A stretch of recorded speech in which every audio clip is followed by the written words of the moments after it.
5 రకాలైన రాయిని యేసు ప్రభు ఏం జ్ఞాపకం చేస్తున్నాడో ఒక్కొక్కటి చూడటానికి మనం ప్రయత్నం చేస్తాం.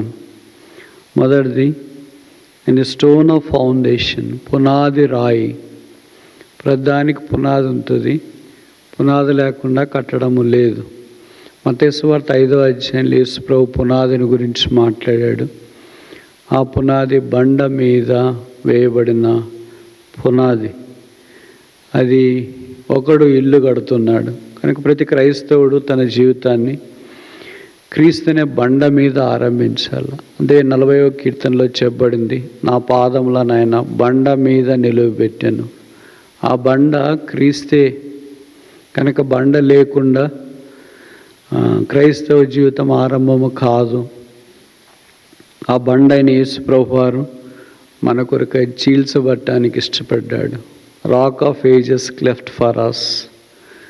తరతరాలుగా యుగాలుగా ఆరంభము అంతము లేని యేసుక్రీస్తు ప్రభు అనే ఆ బండ రాయి పాపులమైన మన కొరకై, మట్టి పురుగులము మనమేమో మేడ్ అవుట్ ఆఫ్ డస్ట్. ఆదాము మన్నిలో నుండి తీయబడ్డాడు కనుక మట్టి అయిపోదు. thou art taken from dust and thou shalt be dust. నీవు మన్నే, thou art dust, thou art dust. మనమంతా అదే. యేసు ప్రభువు ఈజ్ ఎ రాక్. మన్నికి రాయికి ఎంత తేడా ఉందో మీరే గమనించాలి. ఈ మట్టిని యేసు ప్రభు వారు కూడా రాయిగా చేయాలని ఇష్టపడ్డాడు. అందుకే పేతురు రాసిన మొదటి పత్రిక 2వ అధ్యాయంలో సజీవమైన రాళ్ళు, living stones, how can this dust can be converted into A living stone. ఈ మన్ను సజీవమైన రాయిగా ఎలాగ మార్చబడుతుంది? యేసుప్రభు యొక్క శిలువ కార్యము ద్వారా మాత్రమే ఇది సాధ్యమవుతుంది. None can be unchanged at the cross. శిలువ దగ్గర మార్చబడని వ్యక్తి ఎవరు లేరు. యేసు శిలువ ప్రతి మానవునికి అవసరం. అందుకే రక్షణ పొందుట ప్రతి మానవుని యొక్క భాగ్యము, ఆధిక్యత. ఆ రక్షణ ఉచితం, అది భిక్ష, అది వరము, అది కృప, అది దానము, అది దేవుని యొక్క ఏర్పాటు, సదుపాయం. ఇంకా ఎవరైనా యేసును అంగీకరించకుండా పాపక్షమాపణ మారుమనసు పొందకుండా ఉంటే యేసు ప్రభు నామమున మరలా జ్ఞాపకం చేస్తున్నాం. యేసు పాపుల రక్షకుడు. ఆయన రక్షకుడుగా ఈ భూమి మీదకి దిగి వచ్చినాడు. రక్షణ మానవునికి ఇయటానికి ఇష్టపడ్డాడు. యెషయా గ్రంథంలో థీమే అది. యెషయా అంటేనే అర్థము the lord is my salvation, యెహోవాయే నా రక్షణ. ఇంకో మాటలో చెప్పాలంటే యోనా అన్నాడు యెహోవా యుద్ధనే రక్షణ అని. అలాగే కీర్తనకాడు అన్నాడు ద సాల్వేషన్ బిలాంగెత్ అన్టు ద లార్డ్. రక్షణ యెహోవాది, రక్షణ యెహోవాది అన్నదానికి exhaustive amplified version is called the book of Isaiah. రక్షణ యెహోవాదని తెలియచేయటానికి మనందరి కొరకు పరిశుద్ధాత్మ దేవుడు అర్థమయ్యేటట్లు రాసిన పుస్తకమే యెషయా గ్రంథం. If I do not experience the salvation offered by Jesus Christ is a free gift for all the human race, I can never sit and enjoy the sumptuous banquet set before me in the form of a book of Isaiah. యెషయా రూపంలో నా కొరకే దేవుడు సిద్ధపరచబడిన యెషయా గ్రంథం యొక్క ఆ గొప్ప ఆధ్యాత్మిక విందును నేను అనుభవించలేను. కనుక ప్రభువైన యేసునందు విశ్వాసం ఉంచుట ప్రాథమికమైన సంగతి. No salvation and there is no heaven. రక్షణ లేకపోతే పరలోకాన్ని గురించి ఇంక నువ్వేం ఆలోచించాల్సిన పని లేదు. ఇంక నువ్వు అనుకోవచ్చు నేను బాగున్నాను కదా, క్రైస్తవ పేరుంది, ఆ యాక్టివిటీస్లో పాలు పొందుతున్నాను, ఇంక నాకు రక్షణ అవసరమా? నీకు కూడా అవసరమే. నాకు తెలిసి తారసువాడైన సౌలు వల్లే మతనిష్ట కలిగిన వాళ్ళు ఇక్కడ ఎవరు లేరు, ఇక్కడే కాదు ప్రపంచంలో ఎక్కడ లేరు. అలాంటి వాడికి కూడా రక్షణ అవసరమైంది. అందుకే ప్రభు దమస్ మార్గాన్ని వెళ్తుండగా సౌలా సౌలా నా నేల హింసిస్తున్నావు అని దేవుడు ఆయన్ను దర్శించినాడు. ప్రభువా నీవెవడవు? ఎవడని తెలియకుండానే ఇంతకాలం సేవించాడా? ఎవడని తెలియకుండానే ధర్మశాస్త్రంలో నిష్ఠుడయ్యాడా? ఎవడని తెలియకుండానే బెన్యామీను గోత్రంలో వచ్చాడా? ఎవడని తెలియకుండానే 8వ దినాన్ని సున్నతి చేయబడ్డాడా? ఎవడని తెలియకుండానే గమాలీల పాదాల దగ్గర విద్యను అభ్యసించినాడా? ఎవడని తెలియకుండా పత్రం తీసుకుని యెరూషలేములోకి వెళ్ళి యేసు మార్గంలో ఉన్న వారందరినీ బంధించి తీసుకుని రావాలని ప్రయత్నం చేస్తున్నాడా? ఎవరని తెలియకుండానే సంఘాన్ని హింసిస్తున్నాడా? It is possible not to know Jesus Christ still involve in the ministry. పరిచర్య పాలు పొందుతూ యేసు ఎవడు అని తెలియకుండా ఉండే అవకాశం ఎంతైనా ఉంది. తారసవాడైన సౌలుకి అది ఉంటే మనమే మినహాయింపు కాదు. అందుకే దేవుడు సౌలు దర్శించినాడు, రక్షణ పొందినట్లుగా దేవుడు ఏర్పాటు చేసినాడు, రక్షణ పొందినాడు. పాపక్షమాపణ మారమనసు పొంది దేవుని కొరకు ఏర్పాటు చేయబడిన సాధనమయ్యాడు. దేవుడు బలంగా వాడుకున్నాడు. ఈ రాత్రి నీవును యేసునందు విశ్వాసం ఉంచకుండా ఉంటే ప్రభువైన యేసునందు విశ్వాసం ఉంచుము. అప్పుడు నీకు రక్షణ ఉచితంగా దేవుడు అనుగ్రహిస్తాడు. నీకు మాత్రమే కాదు, కుటుంబానికి కూడా రక్షణ. కుటుంబానికి మాత్రమే కాదు, నువ్వు ప్రార్థన చేసేవారి విషయంలో కూడా దేవుడు రక్షణ ఉచితంగా అనుగ్రహిస్తాడు. కనుక ఆయన పేరే రక్షకుడు. రక్షణ గురించి మరలా తెలియజేస్తూనే ఉంటాం. ఇదే క్రైస్తవ ప్రసంగంలో మొదటి అంశము, ప్రాముఖ్యమైన అంశం. Your salvation is not preached. I haven't preached anything at all, because the preaching starts with the salvation that starts at the cross of Jesus Christ. If I haven't started my preaching with the salvation that is offered by the blood of Jesus Christ at the cross, I haven't started my journey at all. కనుక యేసుక్రీస్తు ప్రభువే పునాది. ఏంటి ఆ పునాది? పునాదులు చాలా ఉన్నాయి బైబిల్లో. కనీసం 5 పునాదుల గురించిన ప్రస్తావన ఉంది. ఇప్పుడు నేను అన్ని వివరంగా చెప్పను, కానీ అపోస్తలుడైన పౌలు ఒక పునాదిని గురించి మాట్లాడుతూ హెబ్రీ పత్రిక 6వ అధ్యాయంలో జ్ఞాపకం చేస్తున్నాడు. ఆ పునాదిలో ప్రాముఖ్యమైనదే మారమనస్సు లేదా రక్షణ అనే పదం ఆయన వాడినట్లు వాక్యంలో మనం గమనిస్తున్నాం. హెబ్రీ చాప్టర్ 6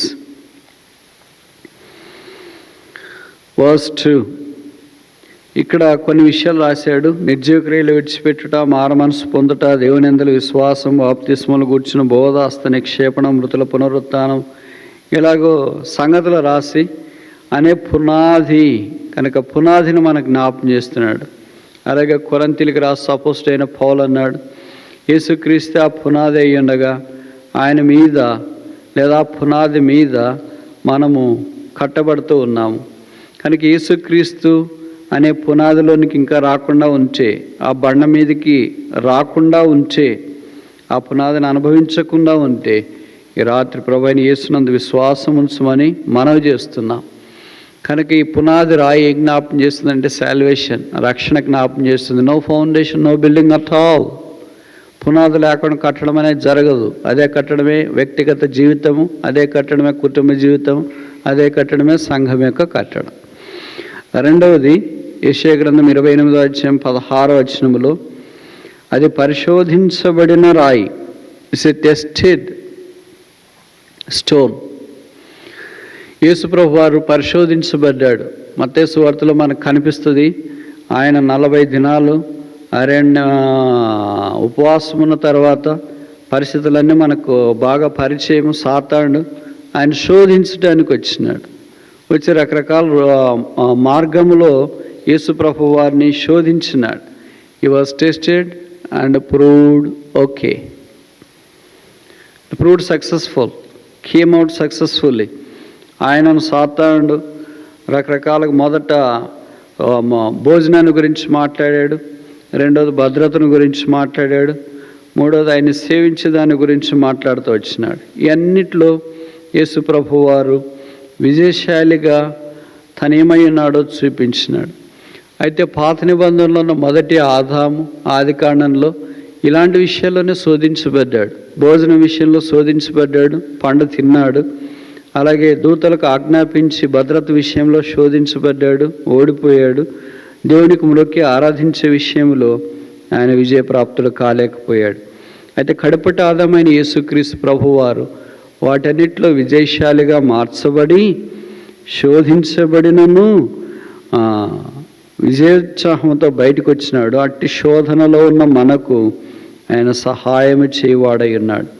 అందుకే యేసు సాతానుతో అన్నాడు, సాతానా పొమ్ము.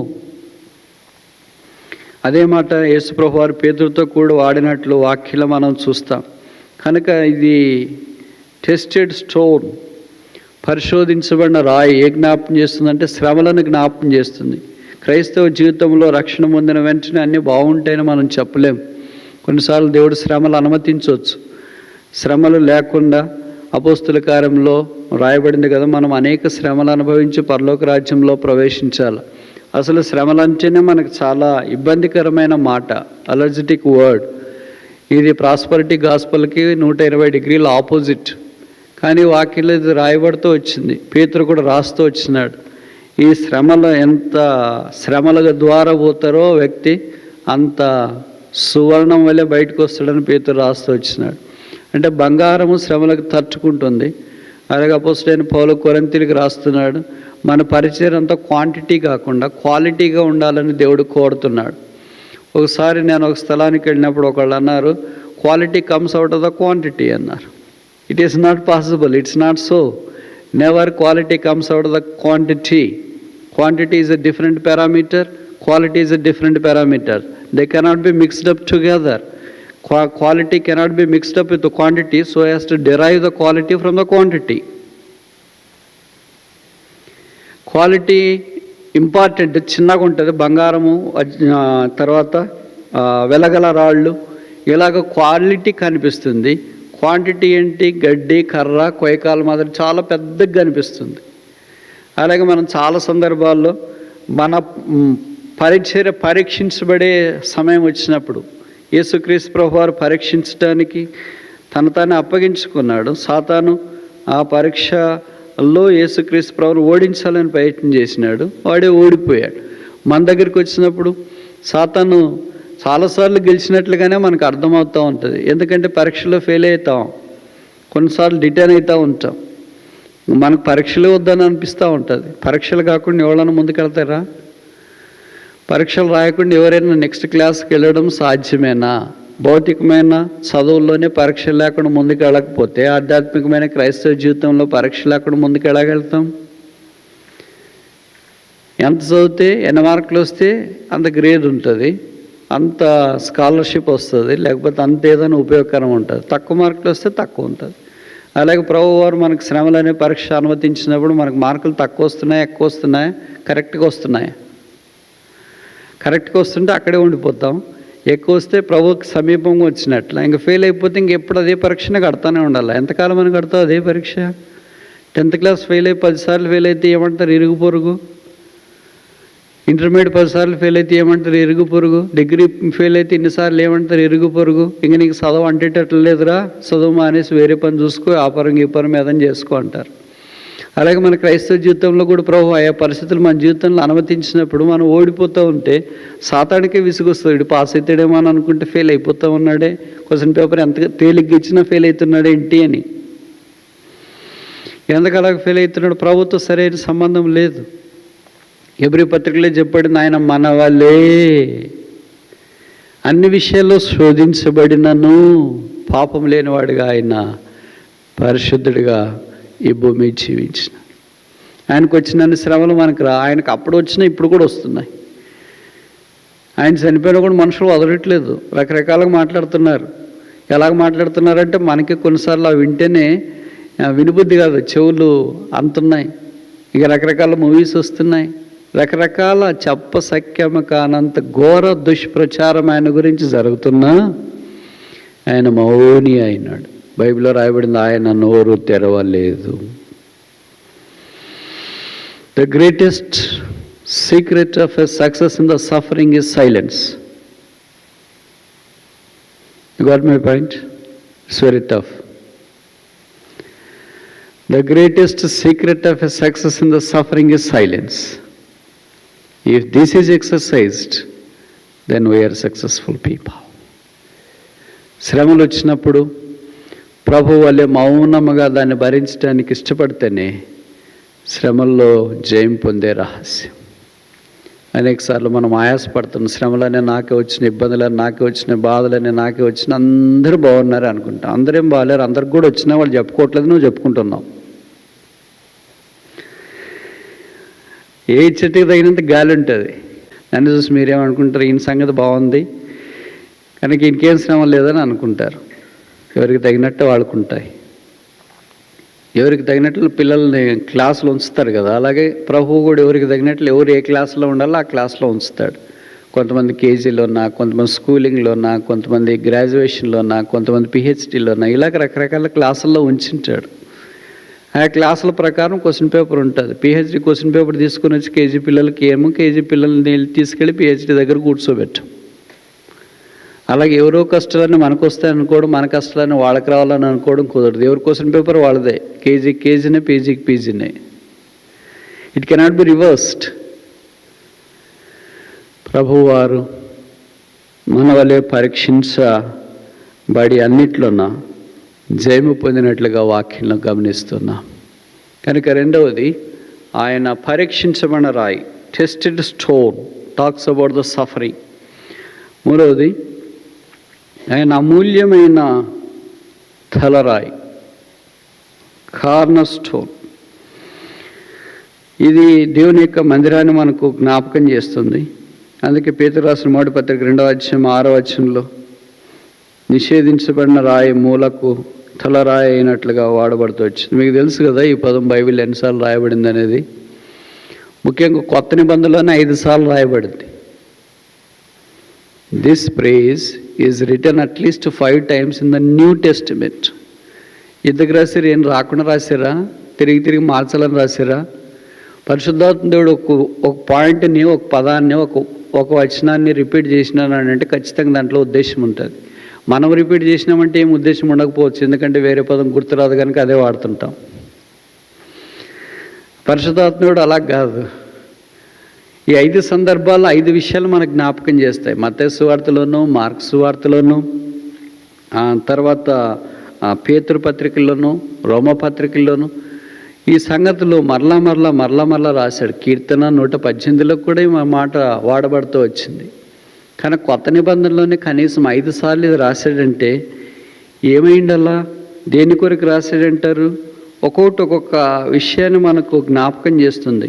మత్తయి సువార్తలో 21:42లో రాయబడింది. మార్కులోనా, లూకాలోనా, అపోస్తుల కార్యాల్లోనా వ్రాయబడిన మాటలన్నీ యేసుక్రీస్తు ప్రభు వారు ఎలాగ అమూల్యమైన వాడో 5 దశలలో పరిశుద్ధాత్మ దేవుడు వివరించడానికి ప్రయత్నం చేస్తున్నాడు.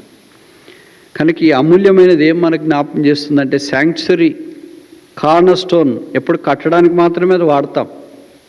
కనుక యేసుక్రీస్తు ప్రభువే ఆయన దేవాలయమై ఉన్నాడు. యోహాను సువార్తలో చెప్పబడింది, behold greater than the temple is here. దేవాలయం కంటే గొప్పవాడు ఇక్కడ ఉన్నాడు. యోహాను సువార్తలో ఆయన అన్నాడు, ఈ దేవాలయాన్ని పడగొట్టి 3 రోజుల్లో కడతానని. మామూలు వాళ్ళు కూడా మంట అయిపోయి అనుకుంటా, పడగొట్టి 3 రోజులు ఎలా కట్టిస్తావు అని అనుకున్నారు. కానీ యేసుక్రీస్తు ప్రభు శరీరమే దేవాలయం అనే దాని గురించి యేసు ప్రభు మాట్లాడుతున్నాడు అన్న సంగతి వాళ్ళు ఆలస్యంగా గుర్తించినారు. అంటే పాత పెట్టబడిన తర్వాత తిరిగి 3వ దినాన్ని లేస్తానని యేసు ప్రభు సెలవు ఇచ్చినాడు కదా, అది దేవాలయం అని వారు గుర్తించలేకపోయారు. అందుకే దేవాలయం కంటే గొప్పవాడు ఇక్కడ ఉన్నాడు. యేసుక్రీస్తు ప్రభువే దేవాలయం కనుక దేవాలయానికి తగినట్లుగా ప్రతి మనుషుడు నడవాలని ప్రభు కోరుతున్నాడు. ఆయనే దేవాలయం ఏంటి? దేవాలయానికి వస్తాడా? ఆయనే మూలకు తలరాయండి మళ్ళీ దేవాలయానికి వస్తాడా? మనమైంటే ఏం చేస్తాం? ఎక్కడ కొడతాం మామూలుగా. కానీ ఆయన దేవాలయానికి వచ్చినట్లు వాక్యంలో మరలా చెప్పబడుతుంది. దేవాలయానికి రకరకాల మనుషులు వస్తారు. ఎన్ని రకాలైన మనుషులు ఉన్నారంటే మన మాదిరి అన్ని రకాలైన మనుషులు ఉన్నారు. సో యోహాను సువార్త 8వ అధ్యాయంలో, యోహాను సువార్త 8వ అధ్యాయం, జాన్ చాప్టర్ 8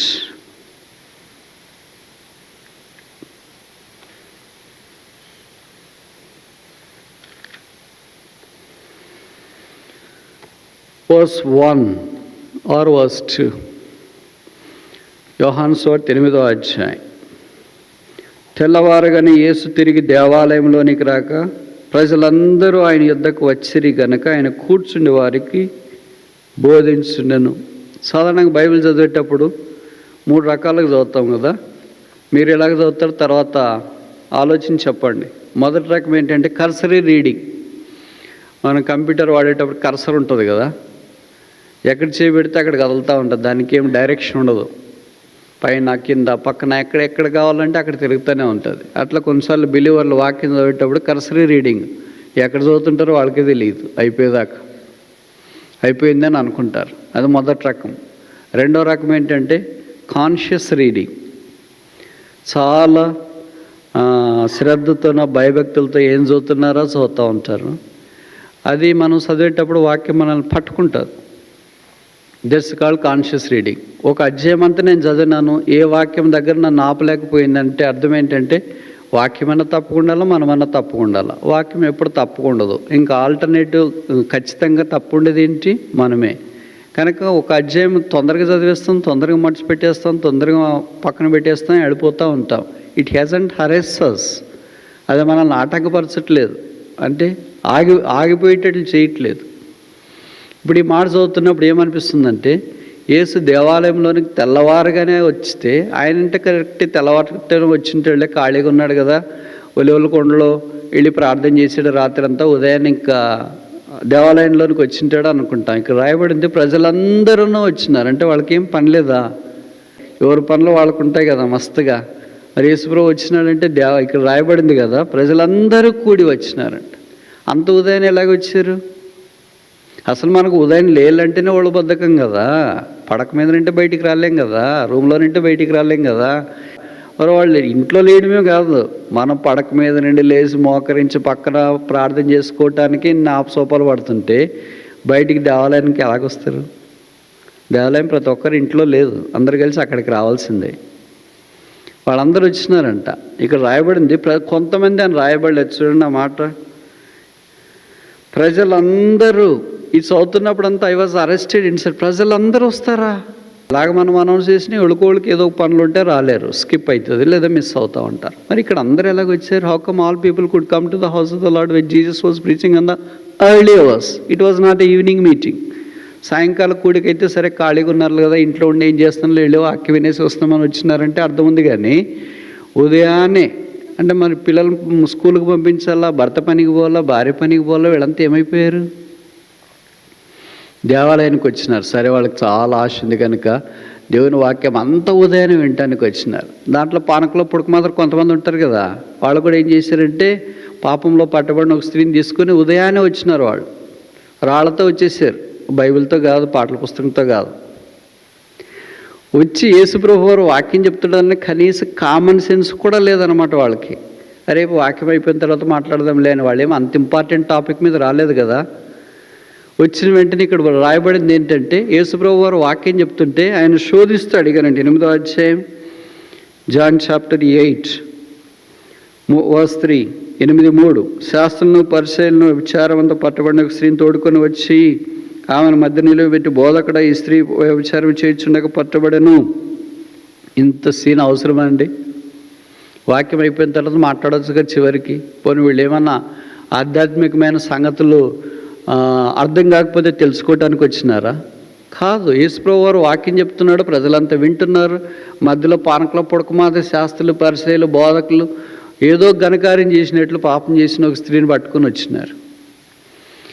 వాక్యం డిస్టర్బ్ చేస్తున్నామనే కనీస జ్ఞానం కూడా వాళ్ళకి లేకపోవడం విషాదకరమైన సంగతి. ఎక్కడో బయట చేయాల్సిన పని లోపల దేవాలయంలోకి వచ్చి చేస్తున్నారు. యేసుప్రభు అని డిస్టర్బ్ చేస్తున్నారు.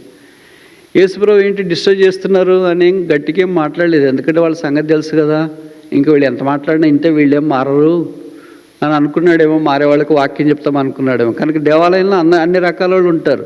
వాక్యం వినటానికి వచ్చిన ప్రజలు ఉంటారు, తప్పులు పట్టడానికి వచ్చిన శాస్త్రులు, పరిచయులు ఉంటారు, పాపాన్ని బట్టి వచ్చిన పాపములతో వచ్చిన స్త్రీ లాంటి వాళ్ళు కూడా ఉంటారు, యేసుక్రీస్తు ప్రభువు వలె వాక్యం బోధించేవారు కూడా ఉంటారు. దిస్ ఈజ్ కాల్డ్ దేవాలయం.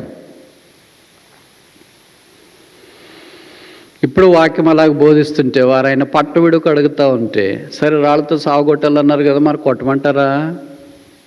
కొట్టండి, కానీ షరత్ ఒకటి.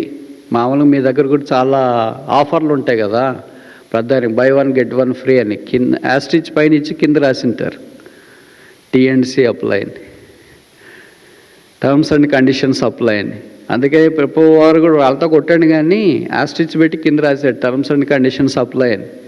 ఏంటి టర్మ్స్ అండ్ కండిషన్స్ అంటే మేము పాపం లేని వాళ్ళు రాళ్ళతో కొట్టండి అన్నారు. సరే వాళ్ళందరూ వెళ్ళిపోయారని వాక్యంలో రాసినారు. ఉండొచ్చు కదా, వాళ్ళు కూడా వాక్యం వినొచ్చు కదా. ఏదో రాళ్ళు పట్టుకొని వచ్చినారా పొరపాటున, ఈమెను తీసుకొని వచ్చినాము, యేసుప్రభు వాక్యం చెప్తున్నాడు, సరే మన పనేమో నెరవేరేటట్లు లేదు, ఈ వాక్యం వినేసి వెళదామని అనుకోవచ్చు కదా. వాళ్ళేం మారరు. వాళ్ళకి మందిరం వాక్యం వినే కాదు, యేసుప్రభుని చూసే కాదు, యేసుప్రభు వాక్యం వినే కాదు, వాళ్ళు రావడము, పాపం చూపించడము, వారి పాపాలు వారికి ఒప్పించబడినప్పుడు వాళ్ళు పోతూ ఉండడము. యేసుక్రీస్తు ప్రభు లాంటి వాడు వాక్యం చెప్తున్నా కూడా కూర్చోవటానికి వారికి ఒళ్ళు బద్ధకమైందంటే ఏమనాలి వాళ్ళని? ఇలాంటి వాళ్ళు ఈ దినాల్లో కూడా ఉన్నారు దేవాలయాల్లో. అందుకే వాళ్ళని వదిలేస్తాం మేము కూడా. వచ్చేవాళ్ళు వస్తుంటారు, పోయేవాళ్ళు పోతుంటారు. కానీ కూర్చొని కొంతమంది ప్రజలు ఉంటారు, వాళ్ళు వెళ్ళిపోయారు. They have missed one of the finest sermons ever spoken by Jesus Christ on that very dawning of the day. సూర్యోదయాన, తెల్లవారుజామున లేదా ఉదయాన్నే యేసుక్రీస్తు ప్రభు యొక్క నోట్లో నుండి పలకబడే మాటలు వినే ధన్యత, భాగ్యము ఎంత చెడబుట్టారు చూడండి. చాలాసార్లు ఇలాంటి ప్రజలు కనిపిస్తూ ఉంటారు కదా. ఇంతకంటే భాగ్యం ఎక్కడొస్తుంది? ఇంతకంటే అవకాశం ఎక్కడొస్తుంది? ఆయనకేం వాళ్ళు గిఫ్ట్ ఇవ్వాలన్నా, ఆయనకేం భోజనం పెట్టాలన్నా, ఆయన్ని తీసుకెళ్ళి పరామర్శించాలన్నా, ఆయన వాక్యం చెప్తూ ఉంటే కూర్చొని వినేసి వారి జీవితాలు మార్చుకొని బయటికి వెళ్ళటానికి బదులుగా ఆయన వాక్యం చెప్తా ఉన్నా కూడా దే హ్యావ్ బైపాస్డ్ హి. మన సంగతి ఏంటి మరి? మనం కూడా ఇదే టైపేనా? యేసుక్రీస్తు ప్రభువారు ఆ తర్వాత చెప్పిన సంగతి 8వ అధ్యాయంలో గ్రంథస్థం చేయబడింది కదా. ఆ 8వ అధ్యాయంలో చాలా సంగతులు యేసు ప్రభువారు మాట్లాడుతూ వచ్చినారు. These people have missed this finest sermon. So many times, so many people miss the finest sermons that are unleashed in the sanctuary of God, although they were present there in the sanctuary, but their minds were absent. Their hearts were not willing, inclined. మనం ఏ రకం? యేసుక్రీస్తు ప్రభు వారు దేవాలయమై ఉన్నాడు కనుక ఆయన అమూల్యమైన రాయి. ఆయన వాక్యం అమూల్యమైనది, ఆయన రక్తం అమూల్యమైనది, ఆయన వాగ్దానాలు అమూల్యమైనవి, ఆయన ప్రజలు కూడా అమూల్యమైన వారు. All precious because he is precious. ఒక చెట్టు ప్రశస్తమైందంటే చెట్లో నాకలు కానీ, కాండం కానీ, పూత కానీ, తర్వాత ఇంటి ఫలం కానీ అంత ఆల్ వైటలానికి. అలాగే యేసుక్రీస్తు ప్రభు ద్రాక్షవల్లి కనుక ఆయనతో అంత కట్టుబడిన మనం కూడా అలాంటి అనుభవంలోనే ఉంటున్నామన్న సంగతి మనకు జ్ఞాపకం చేయబడుతూ వచ్చింది. చాలా సందర్భాల్లో దేవుని యొక్క ఆలయంలోనికి, దేవాలయంలోనికి ప్రజలు ప్రవేశిస్తుంటారు, బట్ కేర్లెస్గా వస్తున్నారేమో, తప్పులు పట్టడానికి వస్తున్నారేమో, యేసును అవమానపరచాలని వస్తున్నారేమో. కానీ వాళ్ళు మిస్ అయింది వారి జీవితాలనే. వారి యేసు ప్రభువుని నిరాకరించి అవమానించినట్లుగా వెళ్ళిపోయినా, ఇప్పుడు వాళ్ళు ఒకళ్ళు చనిపోయారు అనుకోండి, నరకానికి వెళ్ళింటారు అనుకోండి, తీర్పు దినాన్ని వాళ్ళందరూ నిలబెట్టినప్పుడు యేసు ప్రభు వారు దేవుని మందిరంలో వాళ్ళూరికే వచ్చి వాక్యం చెప్తున్నా కూడా నమ్మకుండా పోయినారంటే ఏమన్నాలి వాళ్ళు? మేము ఎప్పుడు లేదండి, ఎవరు వాక్యం చెప్పలేదు మా ఊర్లో అనాలా? మా చర్చికి ఎవరు రాలేదండి, వాక్యం చెప్పలేదు అనాలన్నా? మీ చర్చికి నేనే వచ్చినా, నేనే వాక్యం చెప్తున్నా, మీరు కూడా చర్చికి వచ్చినారు, వాక్యం వినడానికి వచ్చినారు, పలానా రోజు వచ్చారుగా, వచ్చినాం. మీరు ఏదేదో గట్టిగా చెప్తున్నారు, మెల్లగా చెప్తున్నారు, రకరకాలుగా చెప్తున్నారు, అందుకని మేము వచ్చిన పని నెరవేర్చబడలేదని వెళ్ళిపోయాం. What a miss. ఇదేనని చాలామంది విశ్వాసులు అలాగున్నారు. దేవాలయం అంటే మనుషులే కనిపిస్తున్నారు కానీ దేవుడు కనిపించట్లేదు. దేవుడు ఉండే స్థలమే దేవాలయం కనుక ఆ దేవుని చూడటానికి కొరకు వచ్చిన ఆ ప్రజలు ఆయన మాటలు విన్నారు, వారు ధన్యులయ్యారు. ఆయన చూడటానికి కాకుండా తప్పులు పడదామని వచ్చిన వాళ్ళు ఆయన చూశారు, మేలు పొందలేదు. వాళ్ళు తప్పులు పట్టాలని చేసిన ప్రయత్నం కూడా బెడిసి కొట్టింది, వారు అక్కడి నుండి వెళ్ళిపోయారు. అంతటితో ఆగిపోలేదు. చూడండి 8వ అధ్యాయం, జాన్ చాప్టర్ 8 verse 59, 59. కాబట్టి వారు ఆయన మీద రాళ్ళు రూటకు రాళ్ళు ఎత్తారు కానీ యేసు దాగి దేవాలయం నుండి బయటికి వెళ్ళిపోయాను. This chapter starts with the temple of God and ends with the temple of God. దేవాలయం అనే మాటతో ఆరంభించబడుతుంది ఈ అధ్యాయము, దేవాలయం అనే మాటతో ముగించబడుతుంది ఈ అధ్యాయం. రాళ్లతో ఆరంభించబడుతుంది అధ్యాయము, రాళ్లతో ముగించబడుతుంది అధ్యాయం. వారితో ఆరంభించబడుతుంది అధ్యాయం, వారితో ముగించబడుతుంది అధ్యాయం. ఆ సమరయ స్త్రీని కొట్టడానికి కొరకే రాళ్ళు తీసుకుని వచ్చినారు కదా, అందుకే దేవాలయంలో రాళ్ళు ఉన్నాయి. దేవాలయంలో ఏముండాలి మరి? బైబిల్లో, పాటల పుస్తకము, మనుషులు ఉండాలి. రాళ్ళు ఎట్లా వచ్చినాయి? తెచ్చినారు వాళ్ళే. అంటే ఒక చేత్తో బైబిల్, ఒక చేత్తో రాయి పెట్టుకుని వచ్చింటారు. ఏది ఉపయోగం అంటే అది వాడుకోవచ్చు అని. బైబిల్ ఉపయోగం అయితే బైబిల్ వాడుకుందాం, బైబిల్ ఉపయోగం లేదానికి రాయి వాడుకుందామని ఆల్టర్నేటివ్ బ్యాకప్ ఉంటుంది కదా. అట్లా బైబిల్ కాదనుకుంటే బ్యాకప్ రాయి, రాయి కాదనుకుంటే బ్యాకప్ బైబిల్ అని ప్లాన్ ఏ ప్లాన్ బితో వచ్చినారు. ప్లాన్ ఏ వద్దనుకుంటే ప్లాన్ బి ఎగ్జిక్యూట్ చేయొచ్చు, ప్లాన్ బి వద్దనుకుంటే ప్లాన్ ఏ ఎగ్జిక్యూట్ చేయొచ్చు అనుకున్నారు. ఏ సమరయ స్త్రీ మీద పడాల్సిన రాయి యేసుక్రీస్తు ప్రభువారు దాన్ని భరించడానికి ఇష్టపడ్డాడు.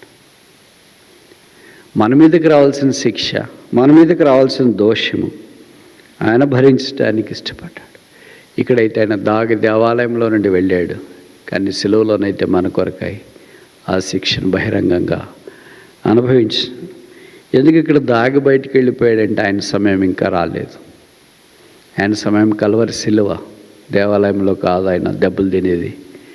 అంటే రహస్యంగా కాదు కొట్టబడేది, రహస్యంగా కాదు రాళ్ళతో రోవబడేది, రహస్యంగా కాదు అవమానపరచబడేది. మన కొరకై బహిరంగంగా యెరూషలేముకు వెలుపట, గవనికి వెలుపట, కల్వరి కొండ మీద సూర్యుడికి భూమికి సాక్షులుగా, నక్షత్రాలకు, ప్రపంచ మానవ కోటికి, పంచభూతాలకు సాక్షిగా పావనుడు పరిశుద్ధుడు యేసు మన పాపములు భరించుట కొరకై శిలువ మీదకి వెళ్ళాడు. ఆ యేసుక్రీస్తు ప్రభు యొక్క త్యాగముగా దేవాలయానికి వెలపటున్న మనల్ని ఆయన దేవాలయముగా చేశాడు. అందుకే మనం ఆయన ఆలయంలో ప్రవేశించి ఆయన నామాన్ని సంస్తుతిస్తూ ఆయన కొరకై అమూల్యమైన వారిగా చేయబడుతూ వచ్చినాం. 4 చూస్తామా? యెషయా గ్రంథము 28వ అధ్యాయం, ఐజాయా చాప్టర్ 28 verse 16. బహు స్థిరమైన పునాది, ఆయన స్థిరమైన వాడు. మనం అంత అస్థిరంగా ఉంటాం, చంచలంగా ఉంటాం. వ్యాసలేషన్, ఫ్లక్చువేటింగ్ మైండ్, వ్యాసలేషన్ ఎక్కువ ఉంటుంది. నీళ్ళకి 3 దశలు ఉంటాయని మనకు తెలుసు కదా, పేజెస్. అది ద్రవ పదార్థంగా ఉంటుంది, ఘన పదార్థంగా ఉంటుంది. తర్వాత ఇంకొక స్టేజ్ ఏంటి? వాయు, గ్యాస్గా ఫామ్ అయ్యి లేదా వేపర్గా వస్తుంది. మనకు కూడా అలాగే రకరకాల దశలు ఉంటాయి. విశ్వాసులకు కూడా ఒకే రోజే 3 దశలు కూడా ఉంటాయి. ఒకసారి చాలా ఆత్మీయంగా ఉంటారు, ఉన్నట్టుండి మారిపోతారు, మళ్ళా ఉన్నట్టుండి ఇంకా బలహీనలు అయిపోతారు. ఇలాగ ఈ రకరకాల దశల్లో మనం కనిపిస్తుంటాం, కానీ ప్రభు అలాగ మారడు. అందుకే బైబిల్లో రాయబడింది మలాకి 3:6, యెహోవానైనా నేను మార్పు లేని వాడని కనుక యాకోబు సంతతైన మీరు లయము కాలేదు. I am the Lord, I change not. మనమేమనుకుంటామంటే ప్రభు మీరు మారాల, మేము మారము కనుక మనం ఎంతకాలమన్నా మారాలని ప్రభు మనల్ని కోరుతుంటే మనం మారుకోకుండా ఉంటాం. పాటలు మాత్రం భలే పాడుతుంటాయి, ఏమని? మారాలి, మనసే మారాలి, మారకపోతే మనసు జీవితంలో ఏం ఉపయోగం ఉండదని. ఎవరు మారాల్సింది మరి? మనమే కదా మారాల్సింది. కానీ ప్రభు మారాలని అనుకుంటాం. మనం మారకపోతే ప్రభువే మారుస్తాడు. కఠినంగా చెప్పను ఒక మాట, మన పిల్లలు ఇప్పుడు కాలం పిల్లలు కదా, మనం చదువుకునేటప్పుడు, అంటే పెద్ద వయసులో చదువుకునేటప్పుడు మన తల్లిదండ్రులు 2 రకాలుగా మనకు చెప్తారు. స్కూలుకు పోతావా, తీసుకెళ్ళి వదిలేయాల. అన్నం తింటావా, తినేటట్టు చేయాల. ఇంజెక్షన్ వేసుకుంటావా, వేసుకునేటట్లు చేయాల. చదువుకుంటావా, చదివేటట్లు చేయాలన్నా. మనము ఛాయిస్ కోరుకోవాల. స్కూల్కి నేను పోను అని అంటే అప్పుడు మనం నిక్కర్లు వేసుకునేవాళ్ళం, మీకు తెలుసు కదా. వెనక నిలబెట్టి ఈత బత్తిని తీసుకుని ఒక దెబ్బ కొడితే గురివైపోయి ఇంక స్కూల్కి పోయేదాకా వెనక చూడుకోకుండా పోతూ ఉంటారు, ఒకటే దెబ్బకే. అప్పుడు పోతావా చెప్పాల్సిన పని లేదు. అక్కడ స్కూల్లో తేలింటాడు టీచర్ అంటే ఏంటంటే కొడతా వచ్చినారంటే వాడు స్కూల్కి వెళ్ళినాను చాలండి వచ్చేసాడు, ఇంక స్కూల్కి ఇంకేం కొట్టడం అవసరం లేదని. కనుక వెళ్తావా, తీసుకెళ్ళి వదిలేయాల. ఇప్పుడంటే స్కూల్కి వెళ్ళకపోతే కార్లో తీసుకుంటాం, బుజ్జిగిస్తాం, చాక్లెట్లు ఇస్తాం, ఐస్ క్రీమ్లు ఇస్తాం, ఓ చాలా చాలా. అప్పుడు అంత లేదు మనకి. ఈత బత్తి ఉంటే దెబ్బకి సెట్ అయిపోతుంది, ఒక్క దెబ్బకే. అలాగ ప్రభు కూడా చెప్తున్నాడు, మీరు మారతారా? నేను మార్చాలా. మారుతాం ప్రభు అంటే ప్రభు మనకి అవకాశాలు ఇస్తాడు. మేమేం మారము, నువ్వు మార్చాలనుకుంటే నీ ఇష్టమా అని అనుకో. ఆయనకి చాలా పద్ధతులు ఉన్నాయి. He has an number of ways to change us. ఆయన ఒక్కసారి చేంజ్ చేయాలని స్టార్ట్ చేసినాడు అని అనుకో. మీకు తెలుసు కదా, 2-వీలర్లో ఉన్న సైలెన్సర్కి ఒక చిన్న నట్టు ఉంటుంది కింద, కొద్దిగా తిప్పితేనే సౌండ్ వస్తుంది. కొద్దిగా ఊరికి అట్లా అంటే చాలు, టచ్ చేస్తే చాలు. అలాగే మనకు కూడా సౌండ్ రావాలంటే కొద్దిగా ఏదో ఒకటి తిప్పితే చాలు. కన్నా, చెవె, గొంత, కాళ్ళ, కనబడే అవయమా, కనబడని అవయమా, ఏదో ఒకటి మెల్లగా అటు తిప్పితే చాలు, సౌండే మారిపోతుంది. ఇంకా సైలెన్సర్ అంతా మారిపోతుంది. అంతదాకా వద్దు ప్రభువా, మేమేం మారుతాం అని అంటే ప్రభు మనల్ని మార్చాలని కోరుతున్నాను. మార్చడానికి టార్గెట్ ఏంటి? ఆయనే. Last transformers to is very image. ఎవరో రూపంలో కాదు, ఆయన రూపంలోనికే. ఎంత భాగ్యం ఇది, ఎంత ఆశీర్వాదం ఇది. సాధారణంగా ఎవరి రూపంలో ఉండాలని కోరుకోము. We want all our individuality. అందుకే కదా ఈ దినాల్లో చాలామందిలో ఉన్న ప్రాబ్లం ఏంటంటే ఐడెంటిటీ క్రైసిస్. నేనంటే ఏమి? ఈ ఐడెంటిటీ క్రైసిస్తో నా ఇంట్లో ఉన్న సమస్య, పనిచేసే దగ్గర సమస్య, మందిరాలకు వచ్చిన దగ్గర సమస్య, ఎక్కడికి వెళ్ళినా ఐడెంటిటీ సమస్య. మనమేమనుకుంటాం, నా ఐడెంటిటీ నాకు ఉండాలా అని అనుకుంటాం. కానీ కొన్నిసార్లు ఐడెంటిటీ ఉండకపోవచ్చు. ప్రభు మన జీవితాల్లో ఆయన రూపంలోనికి, ఆయన ఐడెంటిటీలోనికి మనల్ని తీసుకురావాలని కోరుతున్నాడు. Wear almost merge. మీకు తెలుసు కదా, ఒక ఎగ్జిట్ తీసుకొని దాని తర్వాత మళ్ళీ ఎంట్రీ అయిన తర్వాత ఒక ఎక్స్ప్రెస్ వేలో మర్జ్ అయిపోతాం. ఇంకా ఆ లైన్ పోద్ది. మనకేమనిపిస్తుంది అంటే అదే లైన్లో పోవాలి మన ఇంటి దాకా. ఎన్నో లైన్లు వచ్చి ఎక్స్ప్రెస్ లైన్లో కలుస్తాయి. అలాగే ఎన్నో మంది విశ్వాసులు వచ్చి యేసుక్రీస్తు రూపంలోనికి రావాలి. ఆయన మనస్సు, ఆయన ప్రేమ, ఆయన తగ్గింపు, ఆయన దీర్ఘశాంతం, ఆయన దయాళత్వం. Christ is our role model. అదే మన జీవితంలో జరగకపోతే we haven't started our life towards the process called transfiguration or transformation or metamorphosis. ఆ మార్పు దిశగా ఇంకా మన జీవితాన్ని ఆరంభించలేదని మనం గుర్తించాలి. క్రైస్తవ జీవితం మారకపోతే అంతకంటే దౌర్భాగ్యం ఉండదు. మనం మన వలే ఉంటే, if I have my own identity in a spiritual realm, how can I reflect, radiate the identity of Jesus Christ? I should diminish my identity. I should reflect the identity of Jesus Christ. ఇంత స్పష్టంగా Bible సెలవిచ్చిన మనమేమనుకుంటున్నాం, నా identity నాకు ఉండాలి, నా identity నాకు ఉండాలి, నా ఐడెంటిటీ నాకు ఉండాలి. Not my identity but the identity of the Christ must be reflected and radiated, unleashed, unfolded, unzipped, unboxed in my life. If that is started, then God is going to do greater things in our lives. అదే మన జీవితంలో ఆరంభించబడితే ప్రభు గొప్ప కార్యాలు చేస్తాడు. This starts with stability. ఇది స్థిరత్వాన్ని గురించి మాట్లాడుతుంది. క్రీస్తులో మన మార్పు విషయంలో బలంగా ఉండాలని కోరబడుతున్నాం. ఇప్పటిదాకా 4 రకాలైన యేసు ప్రభు యొక్క వైఖరిని లేదా ఆయన రాయిగా ప్రత్యక్షపరచబడిని చూసిన. మొదటిది, ఆయన పునాది రాయి, foundational stone, talks about salvation, రక్షణ గురించి మాట్లాడుతుంది. రెండవది, ఆయన పరిశోధించబడిన రాయి, tested stone, talks about suffering, శ్రమలను గురించి తెలియజేస్తుంది. మూడవది, ప్రెషస్ స్టోన్, అమూల్యమైన రాయి, అది ఆయన దేవాలయం, శాంక్చురీ అని జ్ఞాపకం చేస్తుంది. నాలుగవది, బహుస్థిరమైన పునాది, ఇట్ టాక్స్ అబౌట్ ఈ స్టెబిలిటీ, ఆయనలో స్థిరత్వము కలిగి ఉండాలని జ్ఞాపకం చేయబడుతుంది. ఐదవది చూసి ముగిస్తామా, ఆయన మూలరాయి అయి ఉన్నాడు. 16 వచనం, 28:16. ఆయన మూలరాయి. మూల ఉండాలంటే రాయి అవసరం.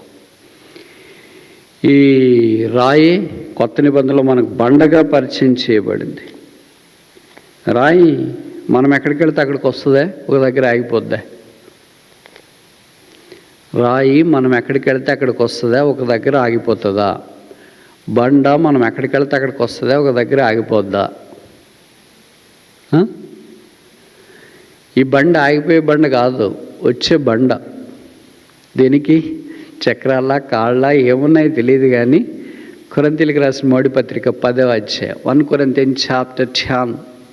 కొరింథీయులకు రాసిన మొదటి పత్రిక 10వ అధ్యాయం verse 4. Chapter 10 verse 4. The stone, the rock that followed them. ఇది స్ట్రేంజ్ కదా, రాయి ఎప్పుడైనా వెంబడిస్తుంది. రాయి ఒక దగ్గర ఉంటుంది, మనం అక్కడికి వెళ్తాం.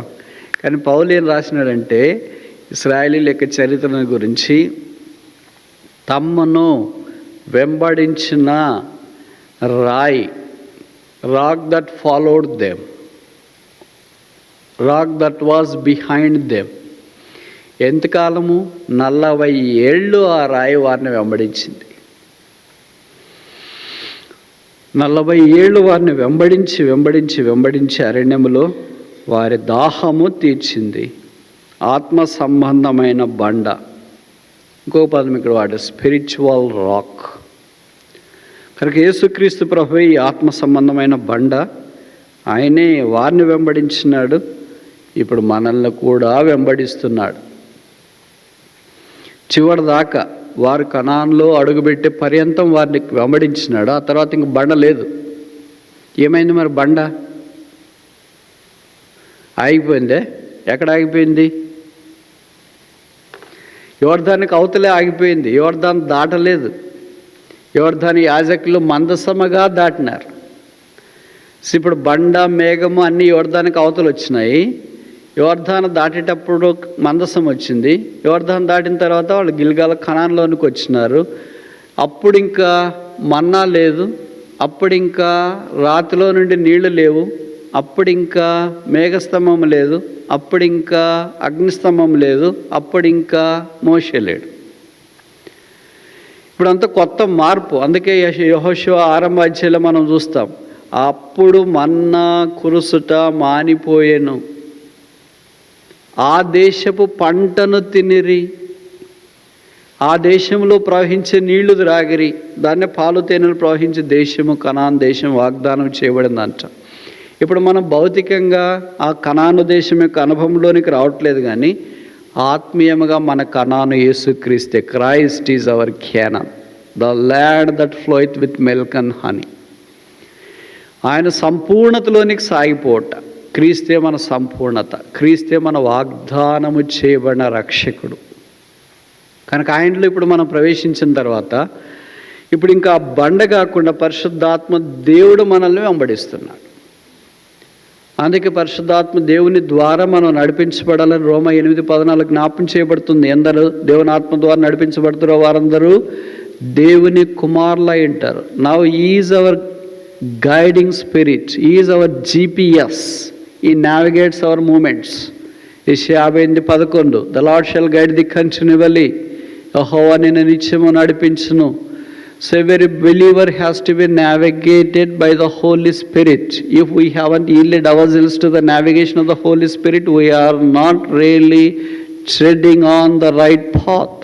యేసుక్రీస్తు ప్రభువారు మనల్ని ఇంతదాకా వెంబడించి పరిశుద్ధాత్మ దేవుని మన కొరకై ఇచ్చి ఆదరణకర్త అని చెప్పబడుతూ వచ్చింది. ఆయన వెళ్ళాడు, తిరిగి రానయ్యన్నాడు. ఆయన దగ్గర ఉండటానికి మనల్ని కూడా ఒక దినాన తీసుకొని వెళ్ళబోతున్నాడు. ఇప్పుడు మొత్తానికి రాయి ఎక్కడుంది? ఎందుకు ఇంత రాతిని గురించి ఇన్ని 5 రాయాల్సిన పదాలు? దీన్ని యెషయా 28:16 మాత్రమే కాకుండా కీర్తన 118లో రాశారు. తర్వాత కొత్త నిబంధనలు 5 సార్లు రాశారు. ఇప్పుడు 5 సార్లు ఏ జ్ఞాపం చేస్తే నేను చెప్పట్లేదు, కానీ మత్తయి, మార్కు, లూకా, అపోస్తల కార్యాలు, రోమపత్రిక, పేతురుపత్రికలు. మొత్తానికి రాయి ఎక్కడ ఆరంభించబడింది, ఏంటి దీని కథ ఏంటి, కమిషన్ ఏంటి? 28వ అధ్యాయం ఆదికాండం 28వ అధ్యాయం, జెనసిస్ చాప్టర్ 28, 18వ వచనం. తెల్లవారినప్పుడు యాకోబు లేచి తాను తలగడగా తీసుకున్న రాయి తీసి దానిని స్తంభముగా నిలిపి దాని కొన మీద నూనె పోసెను. ఇది రాయి. ఆ రాయి యేసుక్రీస్తు ప్రభు అని మనకు తెలుసు. కనుక 28వ అధ్యాయంలో రాయికి సంబంధించిన ఆరంభం కనిపిస్తుంది. ఇక్కడ దేవుని మందిరం కూర్చున్న సంగతులు రాయబడ్డాయి. అది బేతేలే అంటే this is the house of God. ఇది దేవుని మందిరమే. ఆ దేవుని మందిరంలో ఆ రాయే కనిపిస్తున్నాడు. ఆ రాయే యేసుక్రీస్తు ప్రభు. దాని కొన మీద నూనె పోసి, నూనె ఎక్కడి నుండి వచ్చింది? ఎవరు తీసుకుని వచ్చారు? ఆన్లైన్లో ఆర్డర్ చేశాడా? అరణ్యంలో నూనె ఎలాగొచ్చింది మరి? ఇశ్రాయేల్ ఎక్కడికి వెళ్ళినా వాళ్ళ చేతిలో 2 తీసుకెళ్తారు. మీరు ఎక్కడికి వెళ్ళినా ఎలాగ వేలాడి తీసుకెళ్తారు? ఫోను 2 ఉంటాయి కదా మీ చేతిలో కూడా. ఫోన్ ఒకటి, వేలాడి ఒకటి. ఈ 2 లేకపోతే ఆ గుండె ఆగిపోయినట్లే. ఇంకెక్కడికి వెళ్ళాలి, రివర్స్ అన్న రావాలా, అక్కడేనన్నా కూర్చోవాలి. ఇశ్రాయేల్ కూడా 2 తీసుకెళ్తారు. ఒకటి ఏంటంటే కర్ర చేతిలో. ఆయనే చెప్పాడు 32వ అధ్యాయం ఆదికాండంలో, నేను కర్ర పట్టుకుని యోర్దాను దాటి తిని ఇప్పుడు నేను 2 గుంపులు అయితిని. కర్ర ఎందుకు తీసుకెళ్తారంటే వాళ్ళు మార్గంలో నడుస్తారు. వాళ్ళకి ఆ దినాల్లో అత్యాధునికమైన ప్రయాణ సౌకర్యాలు లేవు కదా, నడిచిపోయేవాళ్ళు లేదా గాడిద మీద వెళ్ళేవాళ్ళు. డబ్బున్నోళ్ళు, ఇంకా బాగున్నోళ్ళు అయితే గుర్రాల మీద, ఇంకా గొప్ప వాళ్ళు అయితే రథాల మీద వెళ్ళేవాళ్ళు. వెళుతున్నప్పుడు అది అరణ్య ప్రాంతం కనుక ఏదైనా విషపురుగు లాంటివి, పాములు, తేళ్ళు, జంతువులు ఇలాంటివి దాడి చేస్తే వాటి నుండి కాపాడుకోవటానికి వాళ్ళ దగ్గర కర్ర ఉండేది. అందుకే 23వ కీర్తన ఇందాక మన పిల్లలు చెప్పారు కదా, నీ దుడ్డు కర్రు దండము నన్ను ఆదరించు. ఒక కర్ర తీసుకెళ్ళడం వాళ్ళకి ఆనవాయితీ. రెండోది నూనె. మనలాంటి నూనె కాదు, సెంటెడ్ కాదు. వారు ఒలివ్ నూనె తీసుకెళ్ళేవాళ్ళు. దంచి తీయబడిన అచ్చమైన ఒలివ నూనె, ఆలివ్ ఆయిల్. ఎందుకు ఒలివ నూనె తీసుకెళ్ళేవాళ్ళు అంటే ఏదైనా చిన్న గాయమైనా ఏదైనా జరిగినా ఫస్ట్ ఎయిడ్ అది. ఆ నూనెతో ఆ చిన్న గాయానికి అలాగ రుద్దుకుంటే అది వారికి ఉపశమనం కలిగించి వారిని స్వస్థపరచడం అది జరిగేది. ఈ రెండింటిని బట్టి వాళ్ళు ఆ 2 తీసుకెళ్ళేవాళ్ళు. ఇప్పుడు యాకోబు ఏం చేశాడంటే ఆ రాతికి నూనె పోసాడు. నూనె పోస్తే అర్థం ఏంటి? ఇంకా నన్ను స్వస్థపరిచేది ఈ రాయే, నాకు ఈ నూనెతో పని లేదు. ఇప్పుడు నేను ఇలాగ చెప్తే తప్ప ఎలాగా? యెషయా 53:5, అతడు పొందిన దెబ్బల చేత మనకు స్వస్థత కలుగుచున్నది. ఇక నాకు ఒలివల నూనెతో పని లేదు. ఇదిగో అతడు పొందిన దెబ్బల చేత నాకు స్వస్థత ఉన్నది. ఆయనే మెస్సియా. ఆయన ద్వారా స్వస్థత. అందుకే 103వ కీర్తనలో చెప్పబడింది కదా, Psalm 103, నా సంకటములన్నింటినీ కుదుర్చువాడు, సమాధిలో నుండి నా ప్రాణమును విమోచించువాడు. యేసుక్రీస్తు ప్రభు వారు చేయబోయే కార్యాన్ని గురించి యాకోబు ముందే ఎరిగి, ఆయనకి ఎవరు వాక్యం చెప్పకపోయినా రాత్రే ఎంత ఆధ్యాత్మికమైన లోతుల్లోనికి వెళ్ళిపోయాడంటే ఎంత ఆశ్చర్యకరం. మనం ఇంత మైకి పెట్టుకొని వాక్యాలు తీసి, రెఫరెన్స్లు తీసి, క్రాస్ రెఫరెన్స్లు తీసి, స్క్రీన్ మీద వేసి, ఎన్ని చేసి, యూట్యూబ్లో చివరికి లైవ్ పోయి, లైవ్ స్ట్రీమ్ అంతా పోయినా కూడా ఎక్కడ వేసినామంటే అక్కడే ఉంటాం. వీడికి ఎక్కడ ఎవరు చెప్పేవాళ్ళు లేరు. కానీ రాత్రి అంత ప్రత్యక్షత వచ్చింది, అంత వెలుగు వచ్చింది. కనుక నా సమస్తం నీవే, నా నూనె నీవే, నా భాగం నీవే, నా బట్టలు నీవే, నా అన్నం నీవే, నా భద్రత నువ్వే, నా కాపుదల నీవే. If you do all these things, this pillow shall become a pillar. ఈ తలగడగా చేసుకున్న ఈ రాయి దేవుని మందిరమగును. ఇప్పుడు ఆ రాయి ఎక్కడుంది? The house of God is characterized by the cross of Jesus Christ. దేవుని మందిరంలో ఆ శిలువ ప్రత్యక్షత కనిపిస్తుంది. ఈ దిండు సమాంతరంగా ఉంది. ఈ దిండును దేవుడు ఒక స్తంభముగా చేయాలని కోరుతున్నాడు.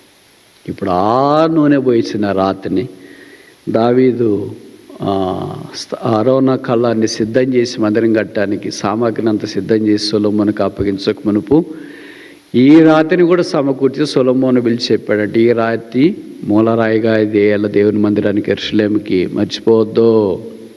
సొలొమోను అలాంటి వాడు కాదు. దావీదు మాటలు తూచా తప్పకుండా పాటించడానికి ఇష్టపడినాడు. ఆ రాతిని మూలరాయిగా పెట్టి యెరూషలేము మందిరము గొప్పది, అద్భుతమైంది కట్టాడు. అక్కడ నిలబడి ప్రార్థన చేసినప్పుడు దేవుడు ఆయన ప్రార్థన ఆలకించినాడు. యాకోబు ప్రార్థన 28వ అధ్యాయం ఆదికాండంలో ఆలకించిన దేవుడు సొలొమోను ప్రార్థన మందిరం కట్టబడిన తర్వాత ఆలకించి, ఈ మందిరం mine eyes and my mind shall be there perpetually as I have hallowed this house. నేను ఈ మందిరమును పరిశుద్ధపరిచున్నాను, నా నేత్రములను, నా కనుదృష్టి, నా మనస్సు దాని మీద నిత్యము ఉండును. ఇంకెప్పుడు ఇలాగే ఉండదు కదా జీవితం. బండ్లు ఓళ్ళు అయితే ఓళ్ళు బండ్లు అయితే మనకు తెలుసు కదా. రిషన్ లేనప్పుడేమో అందరు చాలా బాగుంటాం. రిషన్ వచ్చిన తర్వాత బండ్లు ఓళ్ళు అయితే ఓళ్ళు బండ్లు అయిపోతాయి. ఏమైంది వాళ్ళకి అన్నట్లుగా. ఇప్పుడు ఏమైపోయింది, ఈ మందిరం మీద దాడి చేయడానికి నెబుకద్నెజరు వచ్చినాడు, దాడి చేసినాడు. మందిరంలో సామాగ్రి అంతా తీసుకున్నాడు. మనోడికి కావాల్సింది కనపడే సామాగ్రి కదా, కనుక సామాగ్రి అంతా తీసుకుని వెళ్ళిపోయాడు. మందిరం పాడైపోయింది. ఆ మూలరాతిని ఏం చేసినారంటే ఆ తర్వాత అక్కడి నుండి స్పెయిన్కి తీసుకెళ్ళారు. స్పెయిన్ నుండి స్కాట్లాండ్కి పోయింది, స్కాట్లాండ్ నుండి ఐర్లాండ్కి పోయింది, ఐర్లాండ్ నుండి ప్రతిదీ ఎక్కడికి వస్తుంది, నదీనాం సాగరోగతి అని, all roads lead to Rome. అన్ని రోమ్కి ఎలాగ వస్తాయో కనుక ప్రపంచంలో సాధారణంగా విలువైన ప్రశస్తమైనదంతా ఇంగ్లాండ్ దేశానికి వెళ్తాయి. అక్కడ రాణిగారి సంస్థానంలో ఇప్పుడు ఆ రాయి ఉంది అని బైబిల్ పండితుల అభిప్రాయం. ఆ యాకోబు నూనె పోసిన రాయి అక్కడున్న కారణం చేత దేవుడు యాకోబుకు వాగ్దానం ఇచ్చినాడు, నేను నీతో చెప్పినది నెరవేర్చే వరకు నిన్ను విడువను కనుక నేను నిన్ను మరలా ఇక్కడికి తీసుకొని వస్తా. ఆ వాగ్దానం చొప్పున దేవుడు వారిని కూడా కరుణించి ప్రపంచ దేశాలన్నీ దేశాలకు చెదిరగలిగినంత చెదిరిపోయిన చిన్న దేశమే, కానీ భారతదేశానికి కూడా వాక్యం తీసుకొని వచ్చినారు. ఇది నేను తెలుగు బైబిల్ చేతిలో పట్టుకొని ఉన్నానంటే ఆ దేశం నుండి వచ్చిన విలియం కేరీ లాంటి భక్తుల యొక్క ప్రయాస, కన్నీరు, త్యాగం. అలాగే ఎన్నో దేశాలకు మిషనరీలకు వెళ్ళారు, ఎన్నో దేశాల్లో దేవుని యొక్క వాక్యం ప్రకటించినారు. అందుకే కొంతమంది బైబిల్ పండితులు లేదా సెక్యులరిస్టులు ఇలాగంటారు, సూర్యాస్తమయము లేని దేశము యూకే అని. అంతటితో ఆగిపోలేదు. ఆధ్యాత్మికమైన మహోజ్వలమైన ఆశీర్వాదం ఇంగ్లీష్ బైబిల్లో ట్రాన్స్లేషన్ దేవుడు అక్కడి నుండే బయటికి తీసుకొని వచ్చినాడు. కింగ్ జేమ్స్ వర్షన్ అనే కేజీవి ఈశ్వరులకు స్టాండర్డ్గా వాడేది. దేవుడు ఆ దేవుని వాక్యాన్ని మన కొరకు పంపించినాడు. ఇప్పుడు సంగతి ఏంటంటే, తిరిగి ఆమె యెరూషలేము మందిరం కట్టబడేటప్పుడు ఆ రాతిని, ఇంగ్లాండ్ దేశంలో ఉన్న రాతిని తీసుకొని వచ్చి యెరూషలేము మందిరం కట్టేటప్పుడు దాన్ని మూలరాయిగా చేసి తిరిగి మందిరం కట్టబోతున్నారు. 1000 ఏళ్ల పరిపాలనలో దేవుని ప్రజలు దేవాలయంలో ప్రవేశిస్తున్నారు. ఇప్పుడు మనం కొత్త నిబంధనలను ప్రకటన గ్రంథంలోనికి వస్తే గొర్రెపిల్లి ఆ దేవాలయము. గూస్ బంప్స్ వస్తున్నాయా?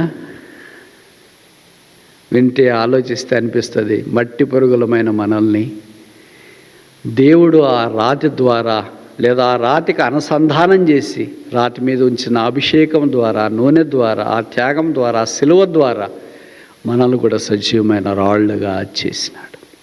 ఈ రాతిని విశ్వసించువాడు కలవరపడడు. మనుషుల్ని కాదు, డబ్బును కాదు, ఆస్తిని కాదు, కాళ్ళను కాదు, బ్యాంకు బ్యాలెన్స్ని కాదు.